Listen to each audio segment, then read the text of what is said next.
Hola, buenos días chicos y chicas de primero medio. Espero se encuentren todos muy bien junto a la familia. Bueno, comentarles, cierto, que esta clase de hoy está enfocada a realizar una síntesis de la unidad, de todo lo que hemos visto en las reacciones químicas, de todas las actividades que ustedes han ido realizando. Bien, el objetivo de aprendizaje de esta clase, cierto, es aplicar y analizar conceptos fundamentales de las reacciones químicas, que es la unidad que hemos estado revisando. Vamos a partir por la materia, ¿cierto? Decir que la materia sufre cambios y estos cambios se dividen en físicos y en químicos, ¿ya? Se caracterizan porque los físicos no se altera la naturaleza de las partículas, es decir, no hay una alteración de la interna de la materia. En cambio, los químicos se altera la naturaleza interna de las partículas, ¿ya? Ejemplos de cambios físicos tenemos los cambios de estado, la dilatación térmica, los cambios de forma, ¿ya? En el caso de los cambios químicos tenemos, por ejemplo, la combustión, la descomposición, la fermentación, la oxidación, la fotosíntesis, ¿ya? En todos ellos se altera la naturaleza de las partículas, por lo tanto son cambios químicos. Ahora, estos se pueden reconocer por el color, la emisión, la formación de precipitado, que liberan o absorben calor, desprendimiento de gas. Igual esto lo vamos a revisar más adelante. Es una reacción química, es una transformación primero que todo, ya de diferentes sustancias que va a implicar la ruptura de enlace y la formación de otros nuevos. Entonces, cada vez que por eso las sustancias iniciales no van a ser igual a las finales, ¿ya? ¿Qué condiciones hay que tener para que ocurra una reacción química? Primero, las colisiones efectivas y segundo, la energía de activación. Las colisiones efectivas de las partículas, sean estos átomos, iones o moléculas, deben ser con una orientación adecuada. Al tener esta orientación adecuada, las colisiones van a ser efectivas y se van a romper los enlaces para formar otros nuevos. De lo contrario, no va a ocurrir la reacción. La energía de activación es la energía mínima necesaria para que se produzca una reacción. Si esta no está o no es alcanzada, tampoco va a ocurrir la reacción. Por ejemplo, en el caso de la energía de activación, si observamos el gráfico, ¿cierto? Aquí partimos con los reactantes, ¿ya? Y estos reactantes van a comenzar a subir, ¿cierto? A reaccionar entre ellos y cuando llegan aquí a este punto, ¿cierto? Que es donde alcanzan la energía de activación, ¿ya? Esta que está aquí, ahí si alcanzan esa energía cuando se va a producir que se rompan los enlaces, se reordenen los átomos y se formen nuevos productos que vamos a obtener acá, ¿ya? Dice, bueno, aquí dice, muestra la curva de la energía para que se origine una reacción química. Si no se dispone de la energía mínima necesaria, los átomos o moléculas van a rebotar entre sí, pero no van a formar productos, ¿ya? Por otra parte, las colisiones efectivas, por ejemplo aquí, en la reacción del óxido de nitrógeno con el monóxido de carbono, para que ocurra la reacción, digamos, tienen que reaccionar o unirse de manera adecuada, orientarse de forma adecuada. ¿Eso qué significa? Que para que esta reacción ocurra entre el dióxido de nitrógeno y el monóxido de carbono, el carbono, ¿cierto?, tiene que orientarse con uno de los oxígenos del nitrógeno. Si se orienta, por ejemplo, en este caso, el nitrógeno con un oxígeno del carbono, no se produce. Si se orienta el nitrógeno con el carbono, no se produce la reacción. Solo tiene que ser entre el carbono y un oxígeno del nitrógeno para producir el CO2 y el monóxido de nitrógeno, ¿ya? Solo cuando las colisiones son efectivas, y para que la colisión sea efectiva, la orientación también tiene que ser la adecuada. ¿Cómo se representan las reacciones químicas? Hay dos formas, los modelos moleculares y las ecuaciones químicas. Los modelos moleculares son aquellas representaciones a través de dibujos de los átomos en forma de esfera.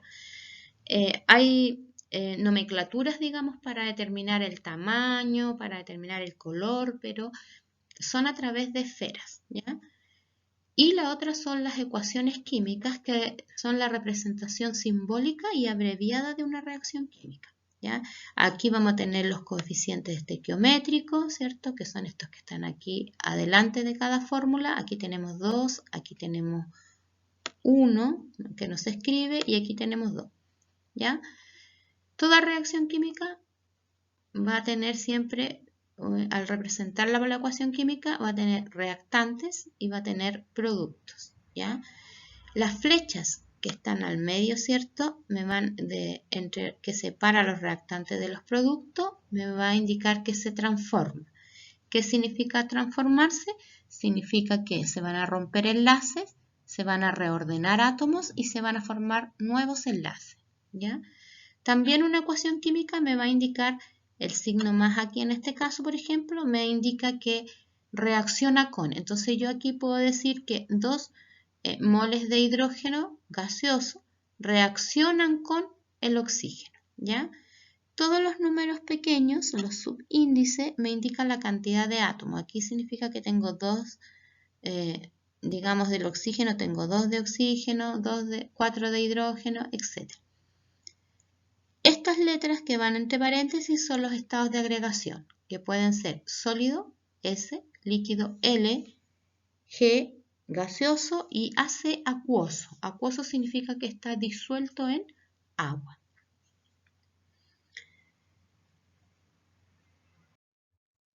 Reconocimiento de las reacciones químicas. Bueno, ya la habíamos nombrado, el cambio de color, ¿cierto? Hace que yo pueda identificar que está ocurriendo una reacción química. La formación de un precipitado, cuando las sustancias se mezclan y una parte de ella va al fondo, ¿cierto? Sin disolverse. La liberación o absorción de calor, en este caso, ¿cierto? Puede absorber o liberar calor. También está el desprendimiento de gas, ¿ya?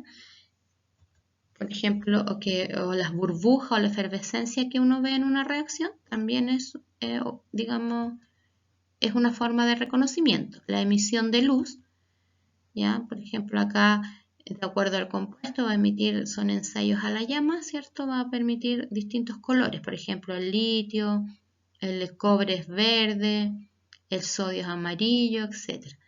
Y también hay otras formas de reacciones químicas, por ejemplo, la bioluminiscencia que se produce a nivel de organismo, o también de algunas sustancias que reaccionan y producen luz. Por ejemplo, se conoce como el luminol. Lo utilizan harto los forenses o los de investigación, porque al estar en contacto, por ejemplo, con la sangre o algunos fluidos, da un color fluorescente. Tipos de reacciones químicas. Tenemos reacciones de síntesis, cuando dos sustancias simples se unen para formar una más compuesta. Por ejemplo, aquí el hidrógeno con el oxígeno para formar el agua. De descomposición, es decir, cuando tenemos un compuesto que se separa en dos o más sustancias simples. Ejemplo, al revés. Aquí tenemos el óxido de mercurio, se separa mercurio y oxígeno. De sustitución simple, cuando yo tengo una sustancia simple, en este caso el A, con una compuesta, y se desplazan, también se llama desplazamiento simple, ¿ya? Por ejemplo, en este caso, el A, ¿cierto?, va a desplazar al B, no, desplaza al C, perdón, desplaza al C, ¿cierto? Y de esa forma quedan unidos el A con el B, y el C es el que es desplazado. Tenemos aquí, por ejemplo, el magnesio con el ácido clorhídrico. El magnesio desplaza el hidrógeno, ¿ya? Sustitución doble. En este caso, ¿cierto? Cuando tenemos la sustitución doble, tenemos dos compuestos y ellos se desplazan, por eso se llama también doble desplazamiento. Ahí tenemos el nitrato de plata con el cloruro de sodio. Se desplazan y forman el nitrato de sodio y el cloruro de plata, ¿ya? También tenemos las reacciones de combustión, que son aquellas donde reacciona un combustible con un comburente que siempre es el oxígeno, produce dióxido de carbono y agua, ¿ya? Ahora hay dos tipos de combustión, la combustión completa y la incompleta. Básicamente se diferencian porque en la combustión completa el oxígeno es suficiente y produce dióxido de carbono.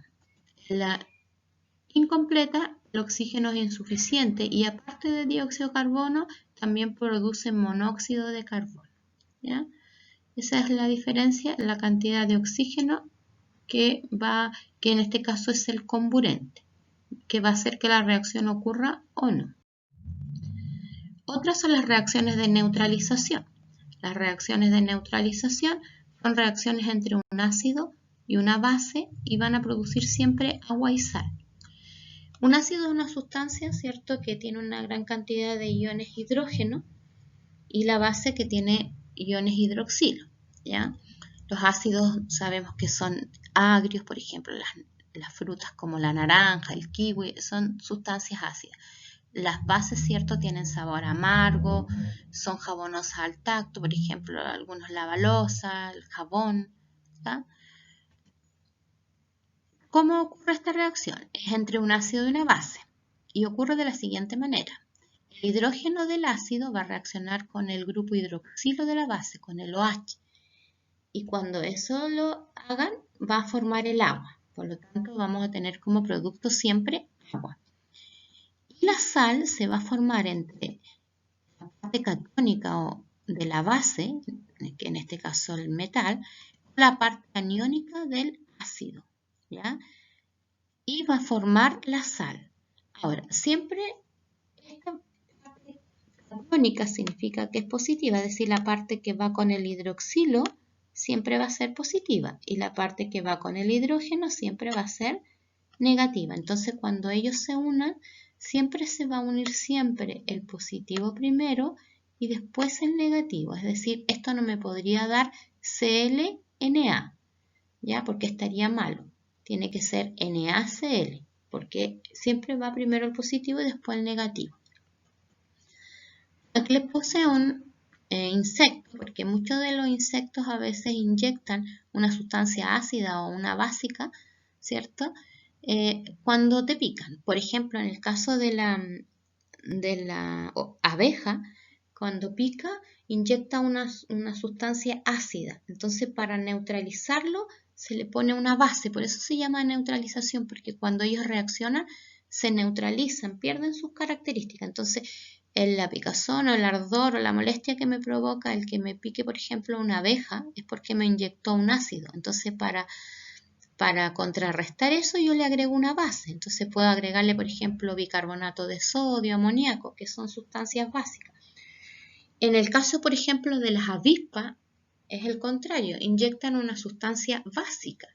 Por lo tanto, para yo contrarrestar esa sustancia básica, le agrego un ácido. Le puedo poner, por ejemplo, vinagre, que es una sustancia, o limón, que son sustancias ácidas, ¿ya?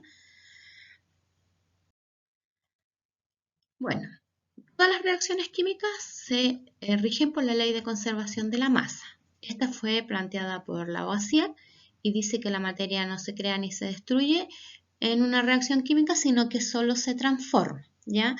Este fue uno de los químicos que se conoce como el padre de la química porque es el que, bueno, él experimentó con la combustión y determinó que las sustancias iniciales debían ser iguales a las finales, ¿ya? Por ejemplo, acá, cuando reacciona el carbono con el oxígeno y produce el CO2, inicialmente yo tengo 2 oxígenos y un carbono y finalmente también tengo 2 oxígenos y un carbono. Como hubo una reacción química, hubo una transformación, por lo tanto las sustancias iniciales no son igual que las finales, pero no se perdió materia ni se creó, es decir, aquí no apareció nada que no estuviera en los reactantes, ni tampoco desapareció, ¿ya? Bueno, para cumplir con la ley de conservación de la materia está el balance de las reacciones químicas. Hay dos, el método del tanteo y el método algebraico. El del tanteo consiste en anteponer números enteros y sencillos que permitan igualar los átomos de los reactantes y los productos. En el caso del método algebraico, es un método que requiere procedimientos matemáticos para ajustar y cumplir digamos, la ley de conservación de la materia. Vamos a ver la aplicación del balance de ecuaciones. Primero vamos a verlo con el método del tanteo. Aquí tenemos una ecuación donde está el óxido de mercurio. ¿Ya? Es una reacción de descomposición porque tenemos una sustancia compuesta y se separa en su sustancia simple. ¿Ya?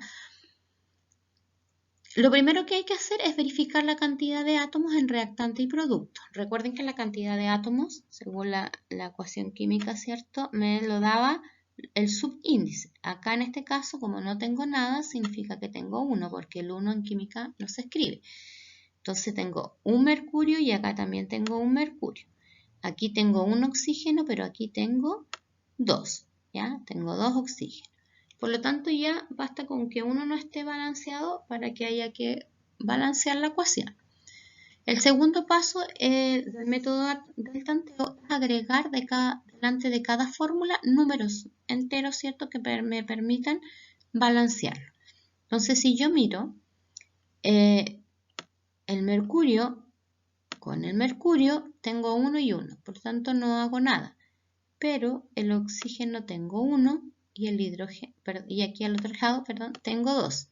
Por lo tanto, para que me dé 2, yo voy a tener que agregarle un 2 aquí adelante y al colocarle el 2 adelante, inmediatamente me van a cambiar, porque este factor estequiométrico, recuerden, multiplica a cada uno de estos numeritos. Entonces me va a quedar 2 por 1, 2, 2 por 1, 2.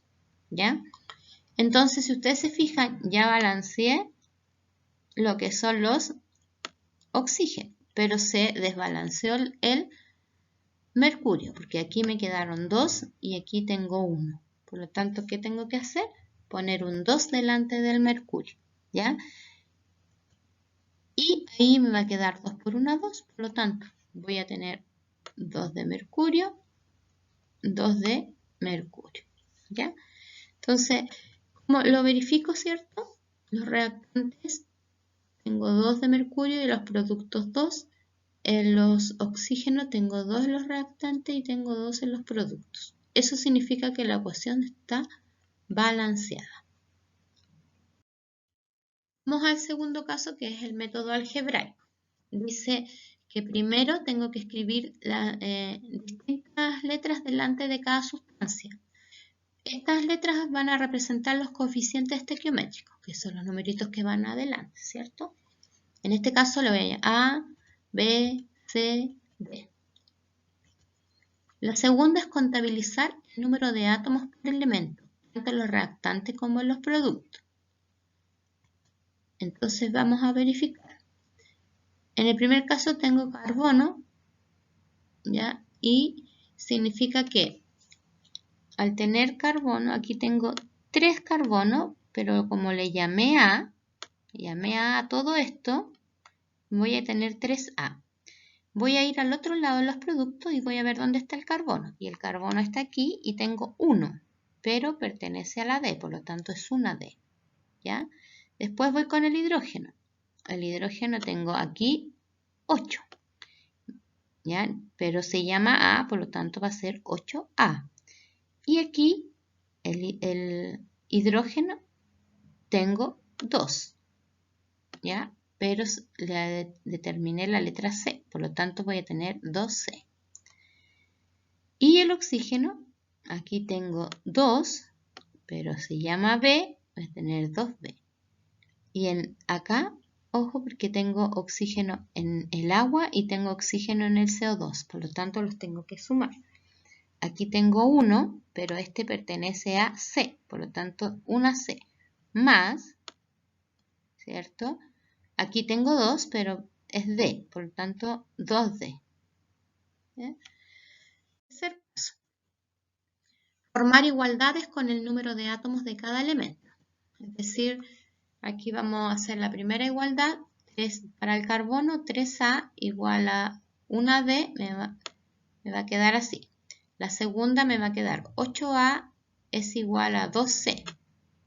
Y la tercera me va a quedar 2b es igual a 1c más 2d, ¿ya? Esas son las igualdades. 4. Asigna arbitrariamente el valor de 1 a la letra A, ¿ya? Les decía yo que también puedes designarle números mayores, pero después igual hay que simplificar. O no necesariamente tiene que ser siempre a la letra A. Va a depender de las ecuaciones, ¿ya? Por lo tanto, si me es más fácil designársela a otra letra, también lo puedo hacer. Por lo tanto, A va a valer 1. Entonces, la primera ecuación donde dice 3A es igual a 1D, yo voy a reemplazar porque sé que A vale 1. Entonces voy a decir 3 por 1, 3. Entonces D vale 3. ¿Ya? Voy a la ecuación número 2, donde dice que 8A es igual a 2C. Ahora yo sé que A vale 1. Por lo tanto digo 8 por 1 es 8. Eso es igual a 2C. Para dejar C sola, paso el 2 al otro lado dividiendo. Y 8 dividido en 2 es 4. ¿Ya? Y por último la tercera ecuación, es decir, hasta ahora tengo A, D, C, ahora voy a sacar B. ¿Ya? Por lo tanto, B me va a quedar igual a 1C más 2D. Entonces, si yo conozco C, que ya lo había sacado, hasta acá era 4, voy a decir 1 por 4. ¿Conozco D? Sí, también lo había sacado, era 3. 2 por 3, entonces me da 6. 6 más 4 son 10. Ahora, para dejar a B sola, el 2 debe pasar en sentido contrario. Entonces me queda 10 dividido en 2 y eso es igual a 5. ¿Ya? Entonces finalmente tengo que A vale 1, B vale 5, C vale 4 y D vale 3. Importante que los ordenen para que después cuando los traspasen no se equivoquen, ¿ya? 5. Para que no queden fracciones hay que amplificar, pero en este caso no es necesario porque tenemos 1, 5, 4, 3, tenemos números enteros, pero por ejemplo, si les diera A igual a 1, B 2 tercios, C 1 sexto, D 2, tengo que amplificar, ¿cierto? Todo esto por 6 o sacar el mínimo como un múltiplo, como quiera. Entonces voy a tener 6 por 1, 6, o sea, voy a 6 por 1, 6, A va a valer 6. Digo 2 tercios por 6 me queda 4, ¿ya? 1 sexto por 1 sexto me queda 1 y en este caso 6 por 2, 2. Es decir, este es digamos, mi resultado final, en caso de que fueran fracciones, pero volvamos a lo que estábamos haciendo. El sexto paso es reemplazar los valores anteriores en la ecuación. Sabíamos que esto era A, B, C, D. Si A vale 1, no escribo nada porque el 1 no se escribe. B vale 5, C vale 4, D vale 3. ¿Ya? Y el último paso es reemplazar o comprobar, una vez que reemplacé, comprobar si están igualados los átomos de reactantes y productos. Entonces así me quedó la ecuación y veo carbono, tengo en los reactantes tengo 3, ¿ya? Y en los productos tengo 3 por 1 me da 3. ¿Ya? Es decir, el carbono está balanceado. Vamos con el hidrógeno. Aquí tengo 8 y aquí tengo 4 por 2, 8. Es decir, está balanceado. Y finalmente el oxígeno, que es 5 por 2 es 10. Y acá tengo 4 por 1, 4, ¿cierto? Y 3 por 2, 6. 6 más 4 me va a dar 10. Por lo tanto, está balanceada. ¿Ya? Bueno, hasta aquí llegamos con los ejercicios. y con el repaso de esta clase. Bien chicos, yo ahora me despido. Espero que, ¿cierto?, puedan aprovechar el material, tomen apuntes, registren en sus cuadernos. Esta vez no va guía a resolver, por eso es importante que revisen el material y puedan ir tomando apuntes. Ya, cuídense mucho, nos vemos pronto y cualquier duda está en mi correo.